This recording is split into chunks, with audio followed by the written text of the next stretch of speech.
تو جنگلوں کا صفایا کرتے تھے. وہ طاقت نہ دیتا تو پتہ ہلا کے دکھا دیتا. بات ہے اس کی بخشی ہوئی طاقت کی. جب یہ بات مانو گے تو پتا چلے گا کہ سزا جزا کیوں ہے. اگر اللہ کی مرضی کے بغیر پتہ تک نہیں ہل سکتا، بس وہی سب کچھ کرتا ہے، تو پھر یہ گناہ ثواب کا چکر کیا ہے؟ یہ سزا جزا کا معاملہ کیا ہے؟ پھر یہ جنت اور دوزخ کیوں بنی ہے؟ پھر حساب کتاب کیوں ہوگا؟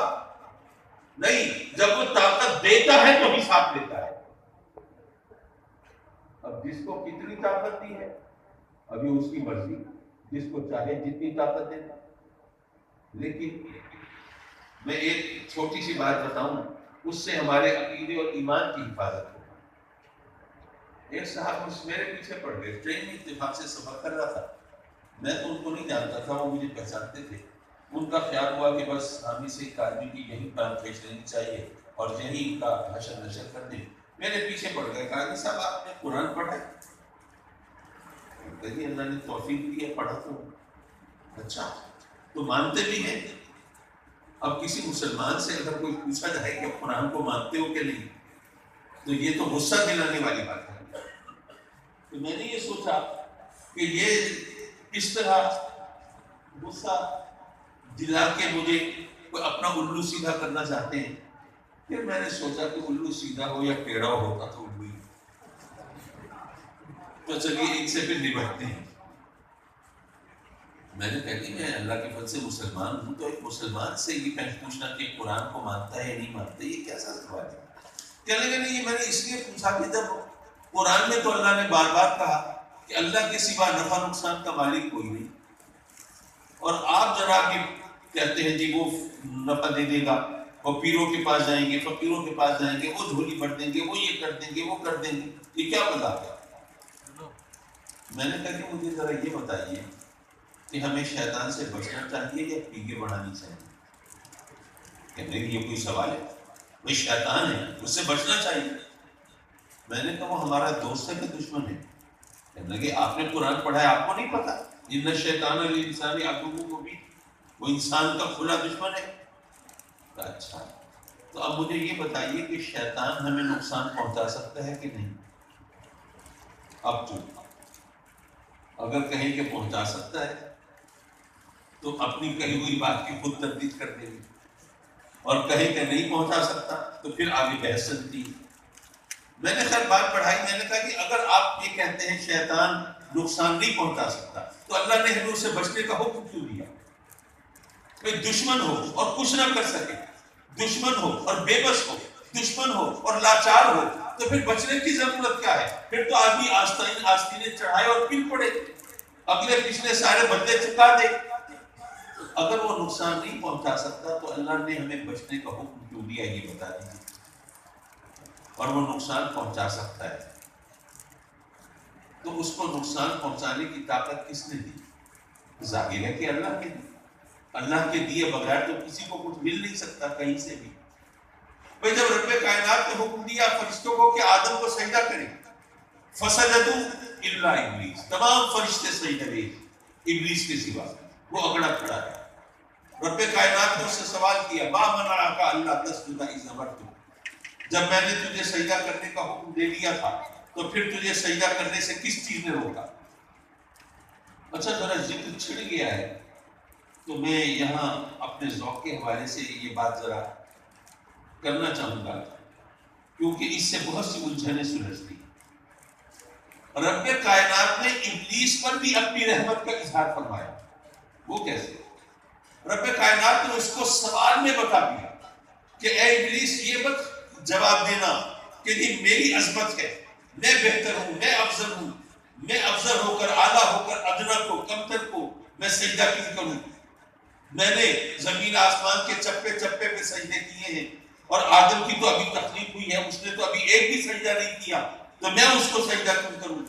تو نے مجھے کس چیز سے بنایا، اس کو کس چیز سے بنایا؟ میں اعظم، میں اعلیٰ، میں ارفع، میں اشرف، میں اعلیٰ اشرف ہو کر میں کمتر کو سجدہ کیوں کروں؟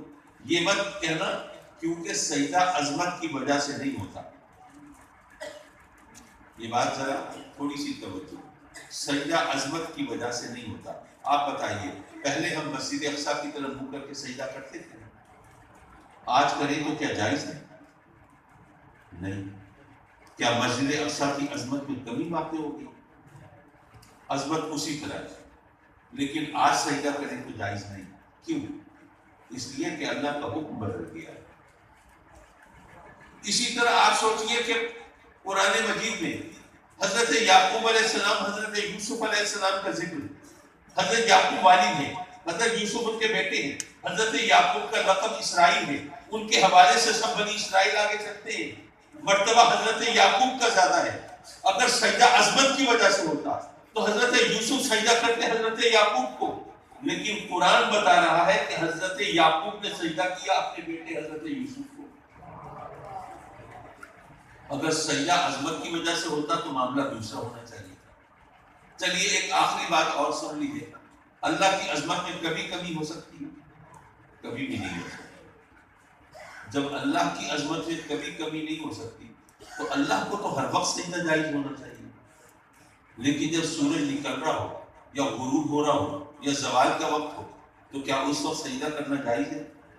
نہیں۔ اللہ کی عظمت اسی طرح ہے، اس میں کمی کا تصور نہیں ہو سکتا، لیکن اس وقت اللہ کو بھی سجدہ کرنا جائز نہیں۔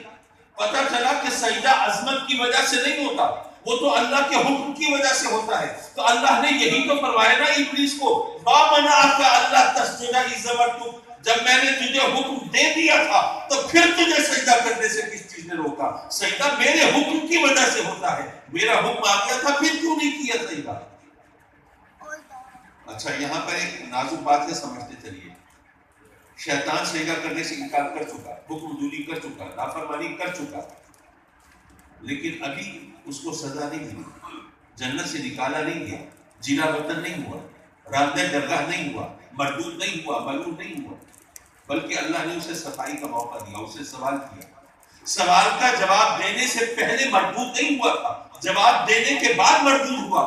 پتہ یہ چلا کہ اس کے جواب میں کوئی ایسی چیز تھی جس کی وجہ سے مردود ہو گئی۔